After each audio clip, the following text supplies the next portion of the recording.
দুটো ভিডিওতে আমরা দেখেছিলাম ক্যাননিজারো, একটা ফর্মালডিহাইডের, একটা বেঞ্জালডিহাইডের। এখন যদি আমরা ফর্মালডিহাইডকে আর বেঞ্জালডিহাইডকে একসাথে মিক্স করে দিই তখন কি হবে? মানে ধরো একটা আমরা নিচ্ছি একটা ফর্মালডিহাইড, তার সাথে একটা মলিকিউল নিচ্ছি benzaldehyde, Hc double bond OH একটা, তার সাথে একটা নিচ্ছি আমরা বেঞ্জালডিহাইড। তো এখন গিয়ে কে অক্সিডাইজ হবে আর কে রিডিউস হবে? আমরা জানি একজন হয় অক্সিডাইজ আর একজন হয় রিডিউস। তো কে অক্সিডাইজ হবে আর কে রিডিউস হবে? মনে রাখবে যে ছোট আছে, যার মধ্যে কার্বন কম আছে, তাকে অক্সিডাইজ করে দেবে। তার মানে ফর্মালডিহাইড থাকলে ফর্মালডিহাইড অলওয়েজ অক্সিডাইজ হবে। তো ফর্মালডিহাইড থেকে তোমার কী হয়ে যাবে? এটা অ্যালডিহাইড অক্সিডাইজ হলে হয় অ্যাসিড, তাহলে Hc ডবল বন্ড OH, এটা হয়ে গেল অ্যাসিড। আর এটা হয়ে যাবে রিডিউস, এটাকে রিডিউস করে কী বানিয়ে দাও? অ্যালকোহল। যদি এটা রিডিউস হয়ে যায় তাহলে এটা হয়ে গেল CHO থেকে CH2OH।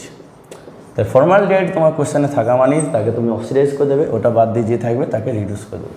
ঠিক আছে?